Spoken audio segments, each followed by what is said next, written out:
Eh bien, salut les gars, j'espère que vous allez tous bien. Je vais très bien aussi. Alors, dans cette vidéo, je prendrai le temps, le plaisir de vous faire une formation complète de l'analyse fondamentale en fait. C'est vrai, ce sont des choses que nous connaissons depuis et puis voilà. Mais ces temps-ci, j'ai remarqué qu'il y a une propagande vraiment qui est autour de l'analyse fondamentale. Tout le monde parle de l'analyse fondamentale comme s'il y a quelque chose de si vraiment grand et tout. Mais non, ce sont des choses que nous comprendrons. Dans cette formation, vous allez voir, c'est-à-dire que vous allez avoir l'essentiel qu'il faut sur l'analyse fondamentale, ce qu'il faut comprendre, ce à quoi il faut vraiment tailler d'importance, qu'est-ce qu'il faut faire et surtout comment trader avec tout simplement.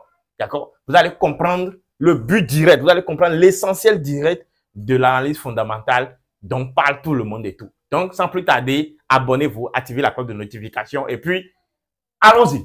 Alors, la première des choses à connaître, c'est que vous devez savoir que qui parle de l'analyse fondamentale veut juste connaître la santé monétaire. Il veut juste connaître la santé de sa monnaie de base. Nous parlons de l'analyse fondamentale parce que nous voulons connaître la santé de notre monnaie. Connaître la santé veut dire simplement que nous voulons savoir est-ce que la monnaie se porte bien, quelle est sa valeur actuellement, où va vraiment la monnaie, quelle est sa direction, est-ce que la monnaie est en train de chuter ou la monnaie est en train de prendre de la valeur. Voilà le but très simple de l'analyse fondamentale. De ceci de façon globale. Donc, notre objectif, d'accord, notre objectif, c'est de connaître, d'accord, le but, c'est-à-dire la santé monétaire, le but de notre monnaie, tout simplement. Alors, si notre objectif est cela, d'accord, si notre objectif est cela, alors qu'est-ce que nous avons besoin? Nous avons besoin maintenant de pouvoir analyser les données pour connaître ce but-là, qui est de connaître la santé monétaire de notre monnaie. Parce que nous aurons besoin des données. Et quelles sont les données dont nous aurons besoin? La première des choses, c'est que nous aurons besoin de la toute première donnée qui sort dans le mois.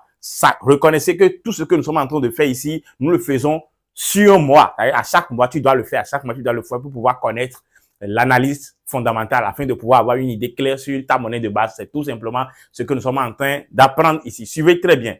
Je viens juste de manger, donc j'explique tellement bien. Si vous me suivez bien, vous allez comprendre l'analyse fondamentale une fois pour de bon.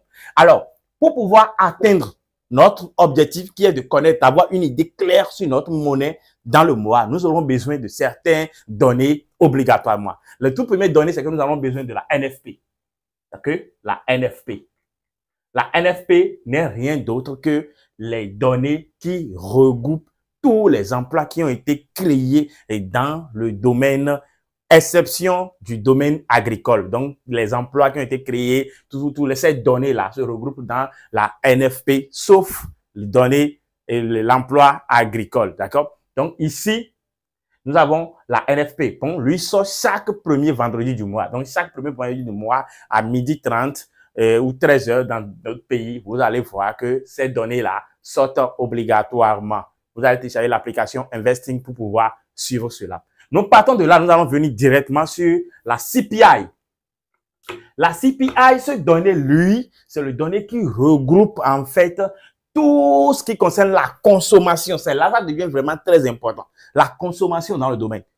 Comment la monnaie, est-ce que l'argent a été dépensé dans le mois? On parle de la consommation. Est-ce que les gens ont acheté? Est-ce que dans ce mois, les gens ont beaucoup d'argent? Parce que là, on devait voir, est-ce que les gens ont eu d'argent? C'est-à-dire, les gens ont acheté beaucoup dans le mois. Est-ce que les gens ont fait sortir leurs copines? Ils ont allé au McDo? Est-ce que la consommation, quel a été vraiment le degré de la consommation des populations, des gens, tout simplement dans le mois? C'est ce données-là qui se regroupent dans la CPI qui sort souvent les 12, les 13, au milieu du mois, 12 ou 13, 14 souvent.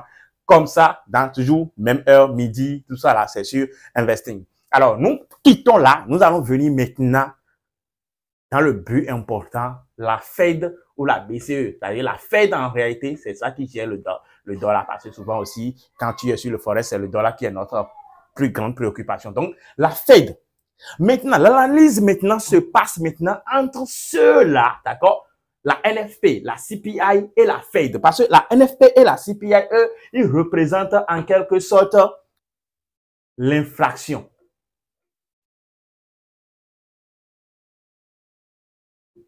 Suivez très bien. Donc, la Fed et toutes ces données-là qui représentent en fait l'inflation, la Fed et l'inflation ne sont pas vraiment des bons amis. Et c'est là que tout se passe.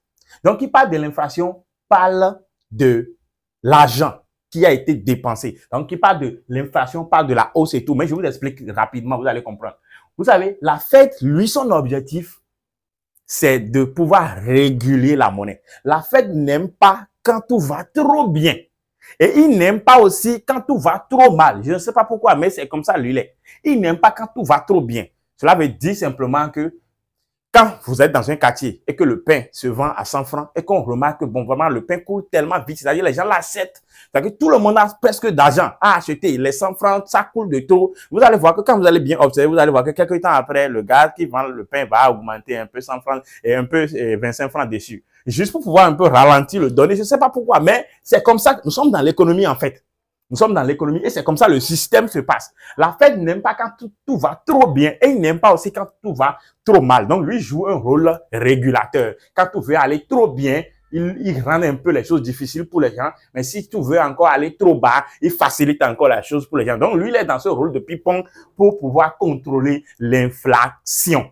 Donc, cela veut dire tout simplement que lorsque les chiffres qui vont sortir ici en NFP sont trop grands, c'est-à-dire la NFP sort tellement, qui est en hausse positive, la CPI va suivre. Parce que quand la NFP, ils ont créé trop d'emplois, ça veut dire que les gens ont eu beaucoup d'argent. Donc, les gens vont pouvoir acheter tellement dans le mois et puis la consommation a aussi également. Vous allez voir que ici aussi serait positif. Et lorsque ici aussi serait positif, directement, qu'est-ce que la Fed a fait? Quand la Fed augmente, la Fed observe cela pour voir que voilà, tout ceci est augmenté. Lui aussi va faire quoi? Il va aussi hausser ses taux d'intérêt pour pouvoir ralentir tout ce qui est ici qui va causer l'inflation. Vous observez? Donc, lui va pouvoir aussi hausser ses taux d'intérêt. Parce que quand la Fed hausse le taux d'intérêt, c'est pas bien pour les autres là. C'est-à-dire quand lui hausse les taux d'intérêt, ça veut dire qu'il a ralenti l'économie. Tout ce que les gens veulent acheter, tout ça, et que leur vie va devenir un peu difficile parce que ici, les taux d'intérêt seront hausses, les dollars vont tout prendre de la valeur et tout, voilà. Donc, ceux-là aussi vont pouvoir chuter. Mais lorsque l'on remarque ici, il y a trop de baisse ici. Voilà, les gens n'ont pas pu créer d'emploi et tout. Voilà, la baisse, la consommation aussi est nulle, baisse. Qu'est-ce que la Fed va faire? Elle va aussi, du moins, baisser aussi ses taux d'intérêt afin que ceux-là puissent respirer. Donc, la Fed ici, c'est la banque centrale. Donc, lui joue toujours avec l'économie. Donc, lui ne prend pas des décisions sans observer l'inflation. Donc, lui, c'est par rapport à l'inflation que lui aussi, puisse prendre des décisions pour pouvoir réguler l'inflation tout simplement et maintenir l'économie comme ça, comme lui le veut. Maintenant, nous revenons maintenant dans le vif du sujet. Comment trader avec tout ça là? C'est ça, ceux qui ne sont pas restés jusqu'ici vont perdre l'information très importante que je vais partager ici maintenant. Alors, c'est maintenant que le vrai travail commence maintenant pour le trader. Parce que la dernière partie qui raconte comment trader avec toutes ces choses-là. Suivez très bien. Vous avez juste remarqué que lorsque vous observez, lorsque toutes ces données-là sortent, vous analysez, j'ai déjà partagé les informations qu'il faut, vous observez les données et que vous remarquez que l'écart, c'est-à-dire les décisions qui ont été prises par rapport, les décisions anciennes, c'est-à-dire antérieures par rapport aux nouvelles décisions, il n'y a pas eu vraiment d'écart là-dessus. Ne croyez pas que sur les graphiques, vous allez voir quelque chose d'extraordinaire. Non. C'est là le piège. C'est pas que quand tu vas voir que voilà, ils ont haussé ici, ils ont haussé ici, et aussi lui aussi l'a haussé directement. C'est obligatoirement que sur les graphiques, quand tu viens voir sur l'euro-dollar, le dollar serait toujours en train d'augmenter, Non. C'est ça le piège. Les débutants ne comprennent pas ça. Maintenant, ça devient important lorsque on remarque un écart observable, c'est-à-dire un écart très observable, inquiétant même sur ces données-là. Par exemple, maintenant, quand nous prenons maintenant la NFP, on dit maintenant que la décision prévue peut-être maintenant, c'est à 20K peut-être. D'accord? Maintenant, ce qui veut sortir, c'est que les gens ont prévu, c'est que les gens ont, les prévisions que les gens ont fait, c'est plutôt à 20K.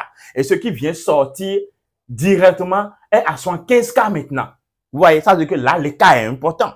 Et aussi, au niveau de la CPI, on voit maintenant que ce qui est prévu, peut-être que c'est 30, d'accord? Et que l'on vient observer peut-être 200, d'accord? L'on vient observer 200 et que la Fed aussi, qui était à 25% avant, a augmenté ses taux jusqu'à 75%. Là, attention, ça veut dire maintenant que quand vous allez sur les graphiques, il ne faut pas hasarder quelque chose là, vendre le dollar.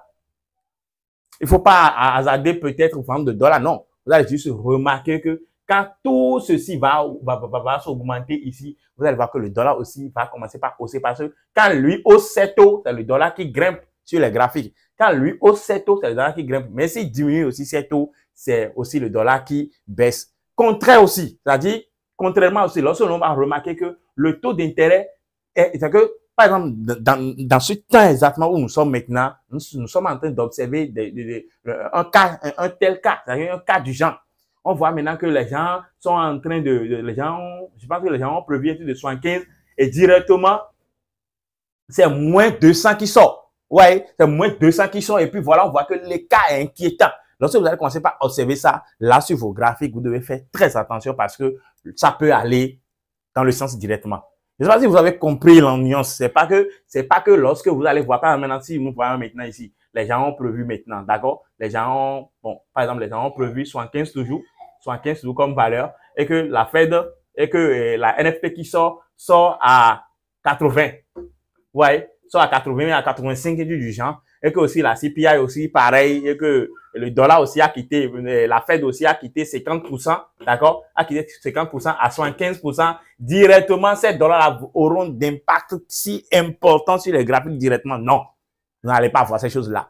Si vous mettez tout ça dans la tête, vous allez vous tromper. Vous allez voir que non, non, ce mois-ci, nous avons vu qu'ils ont augmenté ceci a été augmenté. Donc, directement sur les graphiques, tu vas commencer à chercher des positions acheteuses. Non, c'est pas comme ça. Donc, il faut juste voir les choses, rester au juste milieu. D'accord? Observer et puis voir. Donc, toutes ces données sont des données que vous allez perdre de vue. Non. Donc, chaque mois, vous allez voir ceci, vous allez pouvoir observer pour voir, avoir une idée. Mais lorsque vous allez sur le setup, vous montre une setup vendeuse, malgré que les choses sont achetées là, il faut voir les cas afin de pouvoir prendre des décisions. Vous voyez? Donc, ça, lorsque nous remarquons que la différence est vraiment, l'écart est vraiment important, c'est là que vous allez juste savoir que, ce mois-ci, je ne devrais plus chercher des positions vendeuses, je dois chercher les positions achetées parce que par rapport à l'analyse fondamentale que j'ai eue, par les données qui sont sorties et tout ce que la Fed a fait, vraiment, nous avons remarqué une distinction. Si quelqu'un n'a pas compris quelque chose, mettez ça en commentaire, je prendrai le plaisir de vous répondre. Par exemple, de répondre tout.